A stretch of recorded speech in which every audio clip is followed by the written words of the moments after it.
right now because he's frustrated that they didn't get the ball snapped in time.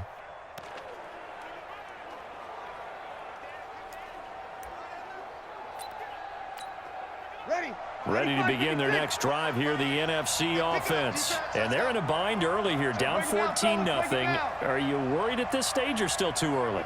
You're worried. You're just trying not to transmit it to the rest of your team. You want to make sure that they stay positive. But at the same time, you're wondering, how are we going to move the football? What do we have on this play sheet that can work? Get back to basics is usually your answer. And make sure you find the guy who can move the ball fastest for you if you just get it in his hands. Yeah, still second quarter. You get points on the board here. I think you're feeling okay. Looks like he's going to get a couple here on this first down carry, and that'll make it 2nd and 8. 2 yards on the pickup. It'll be 2nd down. On 2nd and a long way to go. Breeze. And Breeze is going to go down in the end zone, a safety. And Charles, at some point, you can't keep worrying about big play. Can this be perfect? You just have to get the ball out of the end zone. And in the offensive huddle, that was discussed when they called the play. Just get out of the end zone. But you know what's interesting? A lot of the times in the defensive huddle, they actually call a set and then say at the end of it, get a safety. So it's preached, it's coached, it's thought about. Now that's the kind of return you're looking for. To get to that spot on the field, that allows you to do a lot of things on offense.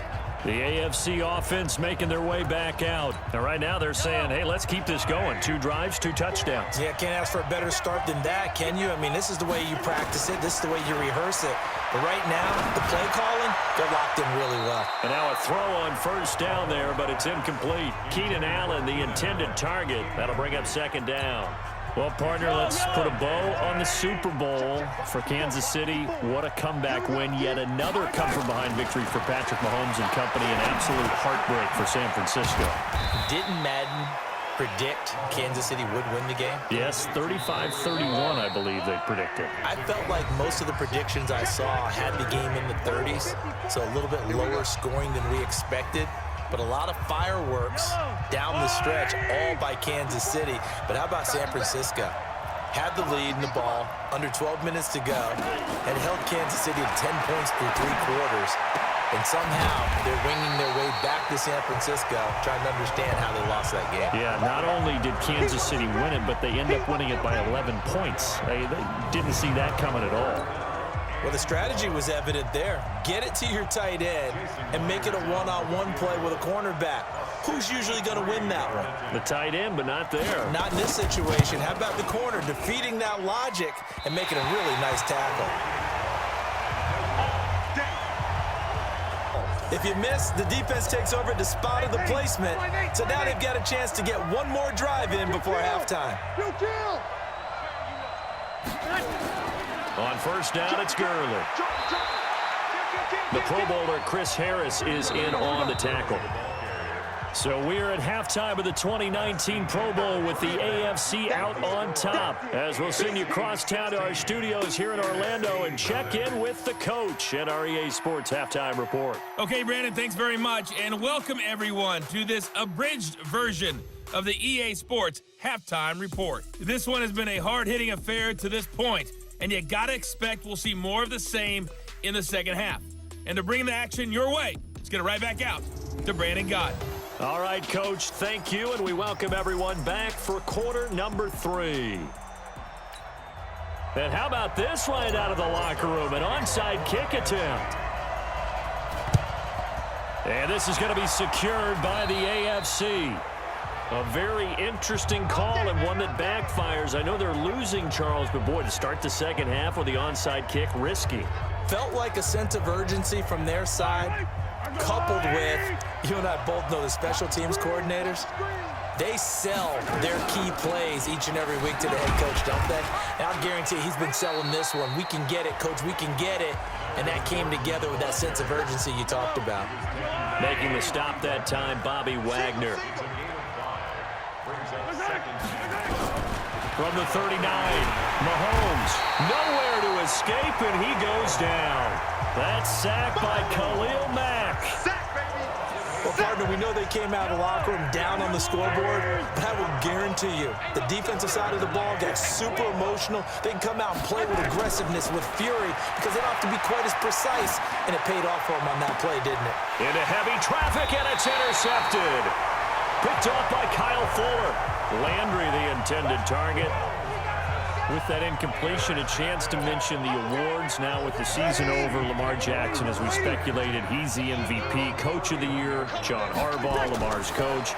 Michael Thomas, Stephon Gilmore, Offensive and Defensive Players of the Year, Offensive and Defensive Rookies of the Year. That went to Kyler Murray and Nick Bosa. And the Comeback Player of the Year, Charles, Ryan Tannehill, no surprise there. Not to mention the #1 award that the NFL gives out, the one that they give the most, that credence isn't the right word, the most attention to, and the one that they want trumpeted the most. That's the Walter Payton Man of the Year, because that represents the totality of a player in the NFL, not just what they do on the field, but off the field as well. And that goes to Calais Campbell, the defensive tackle for the Jacksonville Jaguars. What a great award. Congratulations, Calais. This offense in desperate need of a conversion as they come up on 3rd down. And he finds his tight end. It's Ertz. The completion there winds up a wash, and it'll bring up 4th down. And that's when it's fun to play defense. When you're able to diagnose a play right from the beginning, get all your guys to the football, and spill the play, that's when you have a lot of fun playing on that side of the ball. It'll be a 51-yard punt that time. And possession will switch hands, 1st and 10. The AFC offensive unit getting set to take over. And following the interception, just any interception, are you a little bit more cautious when you start that next drive, or no, you just throw that out the window? I think you are. I don't think that there's any way you can run back out there and go, totally didn't affect me. Let's just go ahead and be loose with the football again. You're going to take care of it, but you have to be careful about being too cautious, because now you can't run any offense at all. Still want to attack. We'll see how they attack them here. That last catch short of the marker by just a yard leaves them with a very manageable 2nd and 1. They try to throw on 2nd down, but this one is incomplete. Travis Kelce, the Pro Bowl tight end, the intended target. And it's 3rd and short. They tried to throw on 2nd down, unsuccessful. Now it's 3rd and 1.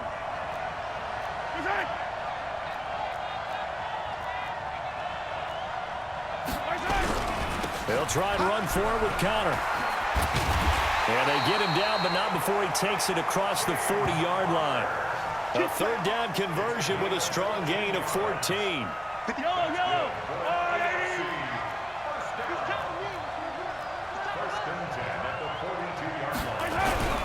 Right back to Connor here on 1st. And very little daylight there. He'll get a couple up to the 44.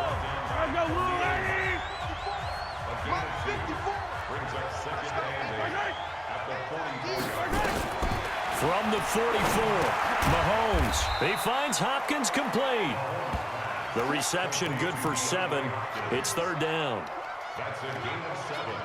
Makes it 3rd and 2. Mike Yellow. Let's go deep, tighten up. Let's go deep, tighten up. On 3rd down, it's Connor. And he'll be brought down on what's going to turn out to be the final play of this 3rd quarter. It's the AFC with the football and the lead as we begin quarter number 4. It's the AFC with the football and the lead as we begin quarter number 4. Here's Connor.